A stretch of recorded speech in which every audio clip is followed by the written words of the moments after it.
하루에 영양제를 7개씩 챙겨 드시는데 오히려 더 피곤하고 속이 불편해졌습니다. 혹시 여러분도 이런 경험 있으신가요? 지금 드시고 계신 영양제 순서만 바꿔도 효과가 달라집니다. 오늘 영상 하나면 무엇부터 먹고 어떤 건 함께 먹으면 안 되는지 한 번에 정리해 드립니다. 안녕하세요. 저는 18년째 시니어 건강 상담을 전문으로 해온 영양관리사 박은정입니다. 그동안 60대 이상 어르신 3천여 명의 건강 습관을 분석하면서 영양제를 먹어도 별 효과가 없다는 분들이 공통으로 잘못하고 계신 점이 있었습니다. 바로 복용 순서와 조합입니다. 예를 들어 드릴게요. 어떤 72세 어르신은 비타민 D, 오메가3, 칼슘, 유산균, 철분, 루테인, 밀크시슬까지 하루에 한 번에 몰아서 다 드셨습니다. 귀찮으니까 아침 식사 후 한꺼번에 먹어요. 하셨죠? 그런데 문제는 그날 하루 종일 속이 더부룩하고 오히려 피로감이 더 심해졌다고 하셨습니다. 왜 이런 일이 생길까요? 비타민과 미네랄, 유산균 등은 각각 흡수되는 시간대와 방식이 다릅니다. 심지어 어떤 영양제는 함께 먹으면 서로의 흡수를 방해하거나 아예 위장장애를 유발하는 경우도 있습니다. 그런데 약국이나 마트에서 사온 영양제 설명서에 이걸 자세히 적어준 경우 거의 없습니다. 그냥 몸에 좋다니까 먹었어요. 이런 말 너무 많이 듣습니다. 특히 시니어분들은 식사량이 줄고 위장 기능이 약해져 영양제 한 알도 제대로 흡수되기 어려운 상태인 경우가 많습니다. 그렇기 때문에 무엇을 먹느냐보다 어떻게 먹느냐가 더 중요합니다. 오늘 영상에서는 어떤 영양제를 가장 먼저 먹어야 하는지, 절대 함께 먹으면 안 되는 조합, 시니어에게 가장 효과적인 복용 시간표, 그리고 복용 시 속이 불편한 분들을 위한 대체 방법까지 모두 알려드립니다. 중간중간에 실제 사례와 수치, 실험 결과도 함께 보여드릴 거고요. 영상 마지막에는 정부에서 제공하는 건강 보조 프로그램 정보도 소개해드릴 겁니다. 보건소에서 무료로 제공되는 상담 서비스나 일부 기초연금 수급자에게는 영양제 지원이 되는 제도도 있으니까요. 혹시 지금 드시고 있는 영양제가 몸에 안 맞거나 효과가 없는 것 같다면 오늘 영상이 정말 큰 도움이 되실 겁니다. 지금 드시는 영양제 순서와 타이밍만 바꿔도 몸이 달라집니다. 나는 하루에 영양제를 6가지나 챙겨 먹는데 왜 이렇게 피곤할까? 밥도 잘 먹고 약도 안 빼먹는데 몸은 왜 점점 더 처질까? 이런 생각 해보신 적 있으신가요? 사실 60세 이상 시니어 분들께 가장 많이 듣는 말 중 하나가 바로 이겁니다. 약은 잘 챙겨 먹어요. 근데 효과는 모르겠어요. 요즘은 어르신들 대부분이 비타민 하나쯤은 기본으로 챙겨 드십니다. 심하면 아침에 약통 뚜껑을 열면 영양제 알약만 7에서 8개씩 나오는 경우도 있습니다. 오메가3, 루테인, 밀크시슬, 마그네슘, 유산균, 칼슘, 비타민C, 비타민 D. 하나 둘 챙기다 보면 하루 식사보다 약 먹는 시간이 더 길어진다는 분도 계십니다. 그런데 이렇게 열심히 챙겨 먹어도 몸이 예전 같지 않다면 단순히 나이 탓만 할 게 아니라 잘못된 복용 습관부터 의심해 보셔야 합니다. 경기도 의정부에 사시는 75세 어르신의 사례가 있습니다. 매일 아침 식사 후에 영양제를 한꺼번에 8가지 드셨다고 합니다.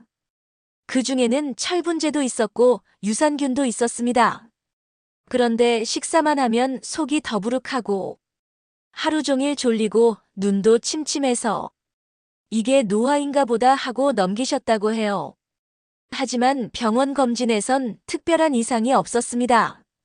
결국 확인해 본 결과 철분제는 공복에 먹어야 흡수가 되고 유산균은 위산 영향을 덜 받는 기상 직후나 취침 전에 먹는 게 좋고 마그네슘과 칼슘은 저녁에 나눠 먹는 게 흡수가 잘 된다는 걸 그때 처음 아신 거죠.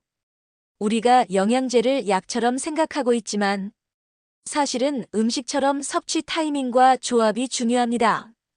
밥을 아무 때나 먹는다고 몸에 좋은 게 아니듯 영양제도 제때 제대로 먹어야 몸에서 흡수가 됩니다. 그런데 문제는 이런 복용 순서나 조합은 영양제 설명서나 약국에서도 잘 안내해주지 않는다는 점입니다.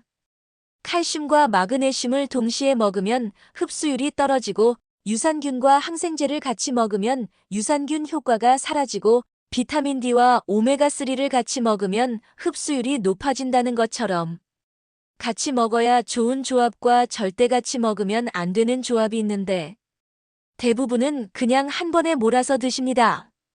그리고는 왜 이렇게 속이 불편하지? 왜 이렇게 졸리지? 왜 여전히 눈이 침침하지? 라고 고민하시죠. 또 하나 중요한 게 있습니다. 60대 이후에는 위산 분비가 줄어들면서 영양소 흡수력이 절반 이하로 떨어진다는 보고도 있습니다. 청년 시절과 똑같이 먹으면 안 된다는 뜻입니다.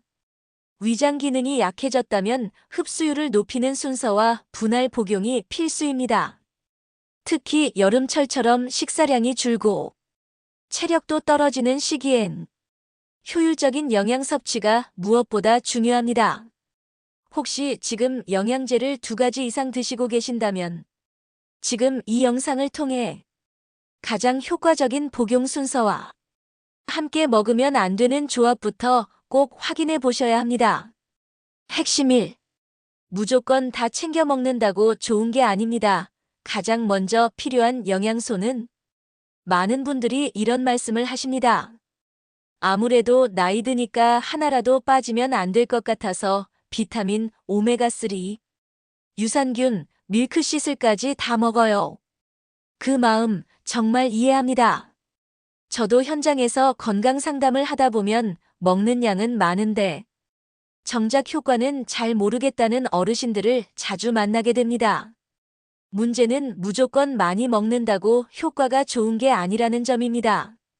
오히려 소화 부담만 커지고 몸 안에서는 흡수가 되지 않거나 서로 간섭해서 역효과가 날 수 있습니다. 자, 그럼 여기서 질문 하나 드릴게요. 하루에 딱 하나만 영양제를 챙길 수 있다면 무엇을 가장 먼저 선택하시겠습니까? 제가 만난 대부분의 60에서 70대 어르신들은 이렇게 대답하십니다. 글쎄요, 비타민C요? 아니면 칼슘? 틀린 대답은 아닙니다.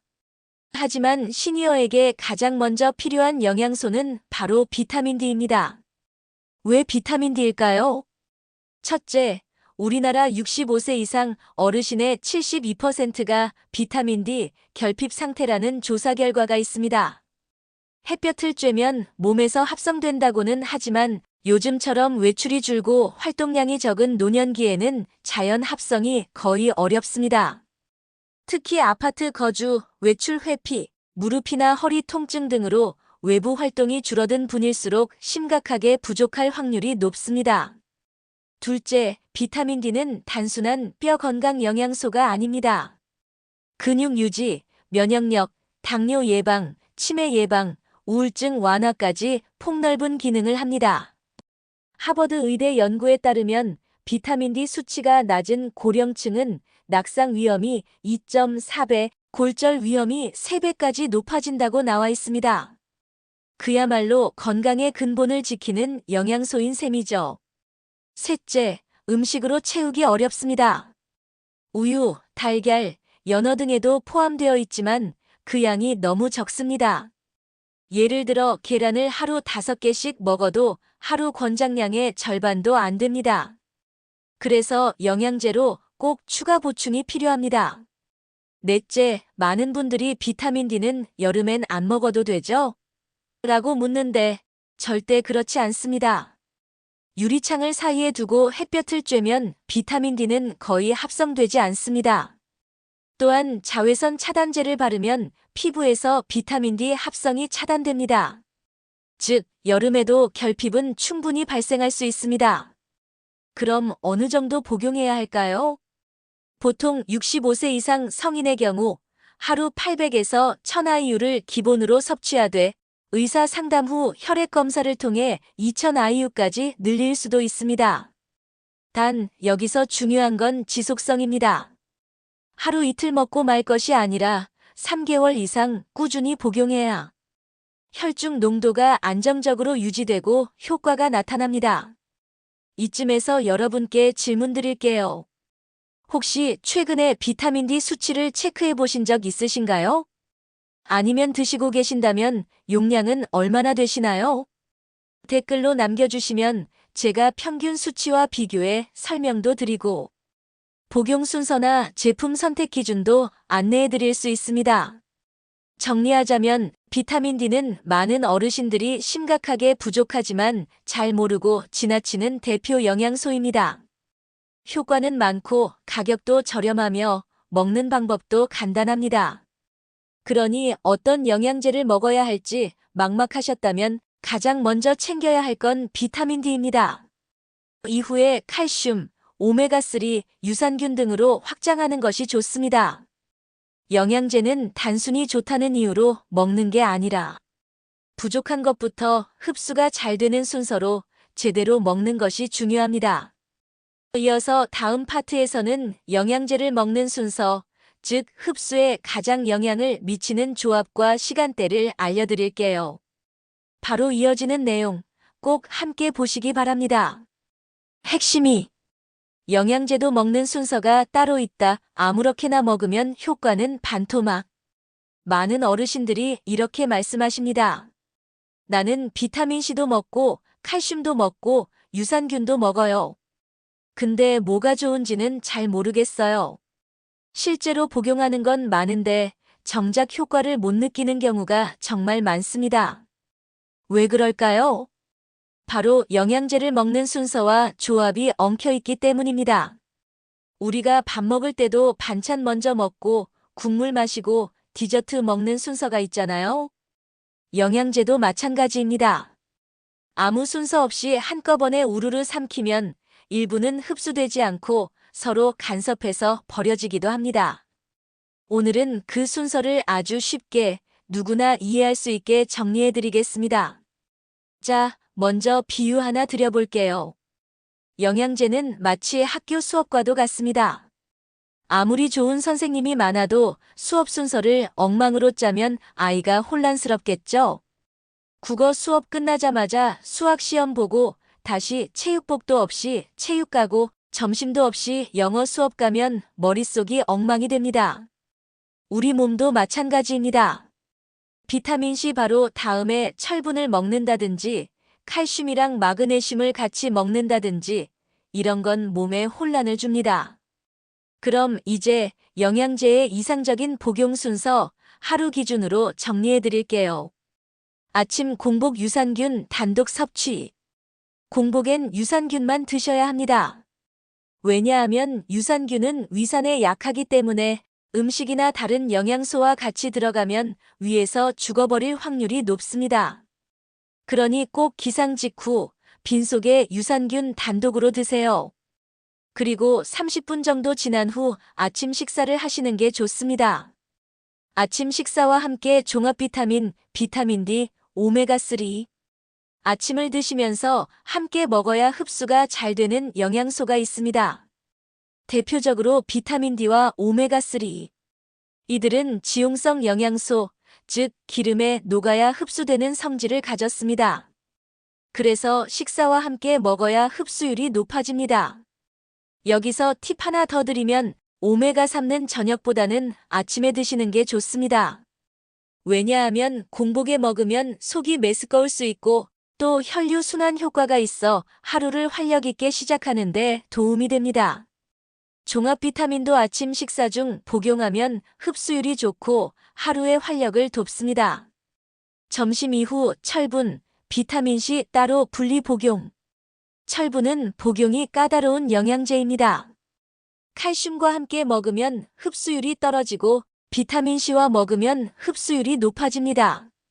그래서 철분을 드실 땐 비타민C와 함께 점심과 간식 사이 즉 식후 12시간 후에 따로 챙겨 드시는 게 좋습니다. 다만 주의할 건 철분과 칼슘은 절대 같이 드시지 마세요. 이 둘은 몸 안에서 경쟁합니다. 마치 같은 택시에 타려는 두 사람이 서로 싸우는 것처럼 결국 둘 다 제대로 도착 못하는 결과가 됩니다. 저녁 식사와 함께 칼슘, 마그네슘, 비타민 B군. 칼슘과 마그네슘은 수면을 도와주는 작용도 있기 때문에 저녁에 드시는 게 좋습니다. 게다가 칼슘은 밤사이 뼈의 재구성 과정에 도움이 되기 때문에 저녁 식사와 함께 섭취하는 것이 가장 이상적입니다. 비타민 B군도 저녁에 드시면 에너지 보충에 도움이 되지만 일부 사람들에겐 오히려 각성 효과가 있을 수 있어서 몸에 따라 아침으로 조정하셔도 됩니다. 즉, B군은 몸 반응을 보면서 아침 또는 저녁에 선택하시면 됩니다. 이쯤에서 정리해드리면 하루를 기준으로 영양제 복용 순서는 이렇게 되겠습니다. 기상 직후 공복 유산균. 아침 식사 시 비타민 D, 오메가3, 종합 비타민. 점심과 간식 사이 철분 비타민 C. 저녁 식사 시 칼슘, 마그네슘, 비타민 B군. 이 순서만 잘 지켜도 영양제의 흡수율은 2배, 효과 체감도는 3배 이상 좋아집니다. 괜히 좋은 제품을 사놓고 왜 효과가 없지? 라는 의문을 갖기보다 제대로 된 복용 순서를 따르는 것이 핵심입니다. 혹시 지금 드시고 계신 영양제가 위 순서와 다르셨다면 오늘부터 조정해보세요. 그리고 바꿔보신 후 몸이 어떻게 달라지는지 꼭 기록해보세요. 지금까지는 무작정 먹는 영양제였다면 이제부터는 전략적으로 몸이 받아들일 수 있는 순서대로 먹는 영양제로 바뀌는 겁니다. 다음 파트에서는 영양제를 먹을 때 절대 같이 먹으면 안 되는 조합들, 예를 들어 이 조합은 효과를 상쇄하거나 위장을 망칠 수 있다는 주의사항들을 알려드릴게요. 중요한 정보이니 꼭 끝까지 함께 해주세요. 핵심 3. 같이 먹으면 효과가 0이 되는 영양제 조합 부작용까지 부를 수 있습니다. 여러분, 혹시 이런 경험 있으신가요? 비타민도 먹고, 칼슘도 먹고, 오메가3도 먹고, 유산균도 먹는데 왜 몸은 그대로지? 잘 챙겨 먹고 있는데 속이 더부룩하고 머리가 띵하다? 이럴 땐 영양제 조합이 충돌하고 있는지 꼭 점검해 보셔야 합니다. 몸에 좋은 것도 같이 먹으면 서로를 방해하는 경우가 많기 때문입니다. 비유로 말씀드릴게요. 우리 몸은 마치 식당의 주방과 같습니다. 손님 영양제이 한꺼번에 몰려오면 주방장이 당황하죠. 재료가 서로 안 맞으면 음식도 망쳐지고 심하면 아예 주방이 멈춰버릴 수도 있습니다. 지금부터 같이 먹으면 안 되는 영양제 조합을 하나씩 알려드리겠습니다. 1. 철분 대 칼슘 천적 관계입니다. 철분과 칼슘은 흡수 경로가 똑같아서 서로 경쟁합니다. 예를 들어 철분을 100mg 먹고 칼슘도 100mg 같이 먹으면 실제로 우리 몸에 흡수되는 철분은 절반 이하로 줄어듭니다. 마치 좁은 문으로 동시에 두 사람이 밀고 들어가려다 둘 다 넘어지는 상황이죠. 특히 빈혈이 있으셔서 철분을 따로 드시는 분은 칼슘과 시간차를 두고 2시간 이상 간격을 주셔야 합니다. 2. 유산균 대 항생제, 이건 진짜 싸움 납니다. 많은 분들이 병원에서 항생제 복용하시면서 같이 유산균도 먹어야겠지? 하시는데요. 절대 같은 시간에 드시면 안 됩니다. 항생제는 유해균뿐 아니라 유익균도 죽입니다. 유산균을 같이 먹으면 산채로 삼킨 유산균이 항생제에 맞아 죽는 상황이 되는 겁니다. 예를 들어 마당에 좋은 씨앗을 뿌려놨는데 그 위에 제초제를 뿌리는 꼴입니다. 유산균은 항생제 복용 2시간에서 3시간 후에 따로 드셔야 합니다. 3. 마그네슘과 비타민 D 같이 먹어야 효과 2배. 이번엔 반전입니다. 같이 먹으면 좋은 조합도 있습니다. 마그네슘과 비타민 D는 찹쌀떡과 콩가루처럼 찰떡궁합입니다. 비타민 D가 우리 몸에 잘 흡수되고 뼈에 작용하려면 마그네슘이라는 도우미가 꼭 필요하거든요. 그래서 이 둘은 같은 식사 중에 드시면 오히려 시너지 효과가 납니다. 4. 오메가3와 혈액응고제 주의. 출혈 위험이 있습니다. 이건 특히 고혈압이나 심혈관계 질환으로 약 드시는 분들께 해당됩니다. 오메가3는 혈액을 묽게 하는 작용이 있습니다. 그런데 뇌졸중, 고혈압으로 아스피린이나 와파린 계열의 혈액응고제를 복용 중이라면 출혈 위험이 2배로 올라갑니다. 코피가 자주 나거나 멍이 잘 들거나 잇몸에서 피가 나는 분들은 의사와 상담 후 복용 조절이 필요합니다. 5. 종합 비타민과 커피 비타민 다 씻겨 내려갑니다. 아침에 비타민 드시고 바로 커피 마시지는 않으셨나요? 카페인은 철분, 칼슘, 마그네슘의 흡수를 방해합니다. 비타민 B군 같은 수용성 영양소는 이뇨작용으로 소변으로 빠르게 배출됩니다. 즉, 비타민을 먹자마자 커피를 마시면 그 영양제는 거의 배수구로 빠져나가는 꼴입니다. 최소 30분에서 1시간의 간격을 두시고 비타민 복용 후엔 물로만 충분히 섭취해주세요. 6. 유산균과 뜨거운 물 끓는 물에 유산균 데치지 마세요. 마지막으로 유산균은 생균 상태에서 장까지 살아서 가야 효과가 있습니다. 그런데 일부 어르신들은 유산균 가루를 뜨거운 보리차나 온수에 타드시는 경우가 있는데요. 그렇게 하면 유산균은 즉사합니다. 생선회를 끓는 국물에 담가 먹는 것과 같다고 보시면 됩니다. 유산균은 미지근한 물 또는 그냥 생수로 드셔야 효과가 있습니다. 정리해 볼까요? 절대 같이 먹으면 안 되는 조합과 그 이유. 철분, 칼슘 흡수, 방해, 경쟁 구조. 유산균, 항생 제유산균, 사멸. 오메가3, 혈액응고제 출혈 위험 증가. 종합 비타민, 커피 비타민 배출. 유산균, 뜨거운 물생균 파괴. 같이 먹으면 좋은 조합이요. 비타민 D, 마그네슘 흡수 촉진, 시너지 효과. 건강을 위해 시작한 영양제가 오히려 몸에 부담이 되는 일, 이제는 막으셔야 합니다. 복용 시간, 순서, 조합을 조금만 신경 쓰면 같은 영양제도 전혀 다른 효과를 줍니다.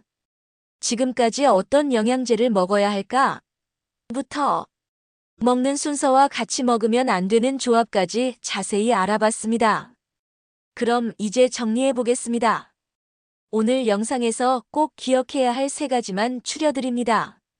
첫 번째, 내 몸 상태부터 확인하라. 영양제는 전 국민 공통 처방이 아닙니다. 내가 어디가 약한지, 어떤 질환을 가지고 있는지에 따라 필요한 영양소가 달라집니다.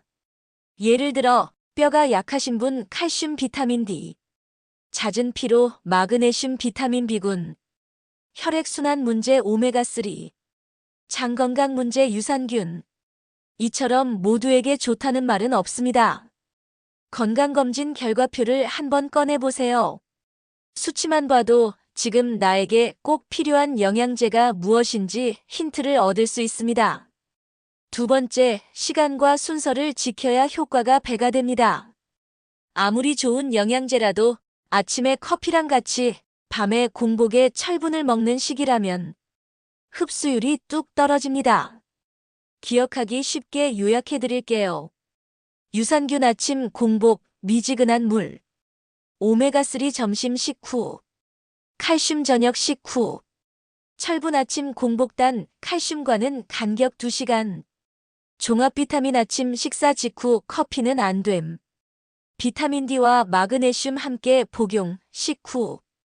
유산균 대 항생제 시간 간격 2시간 이상. 이 순서를 지키면 복용 효과가 2배 이상 높아질 수 있습니다. 하루 3끼 드시는 분은 식후 기준으로 스케줄을 나누시면 좋습니다. 세 번째, 간과하기 쉬운 부작용과 과잉 복용 주의. 이제 중요한 주의사항을 말씀드리겠습니다. 영양제도 약입니다. 잘못 먹으면 부작용이 생깁니다. 가장 흔한 실수는 중복 섭취입니다. 예를 들어 종합 비타민, 비타민 B군, 별도 제품, 피로회복제. 전부 다 비타민 B를 포함하고 있습니다. 이런 경우 피부 발진, 두통, 심하면 간 수치 이상도 나타날 수 있습니다. 또한 오메가3, 유산균, 칼슘 등은 과다 복용 시 설사, 복부팽만, 출혈 위험 등이 생길 수 있습니다. 반드시 지금 먹고 있는 영양제 성분표를 확인해 보세요. 중복이 있진 않은지, 하루 권장량을 넘기고 있진 않은지 한 번만 점검해도 건강에 큰 도움이 됩니다. 오늘 영상 보시고 내가 지금 먹고 있는 영양제 혹시 중복되진 않았나? 나도 순서를 바꿔봐야겠다. 이런 생각이 드셨다면 지금 영상 아래 댓글에 남겨주세요. 그리고 다음 영상에서는 60대 이후 꼭 챙겨야 할 영양제 탑3와 복용 주의사항, 그리고 영양제 먹을 때 커피 마셔도 될까? 같은 자주 묻는 질문도 다룰 예정입니다. 지금 구독과 알림 설정 해두시면 다음 영상도 절대 놓치지 않으실 수 있습니다. 이 영상은 단순한 건강 정보가 아닙니다. 당신과 가족의 삶을 바꾸는 생활 지식입니다. 가족이나 친구 중에 영양제 복용으로 고민하는 분이 있다면 이 영상을 꼭 공유해 주세요. 감사합니다.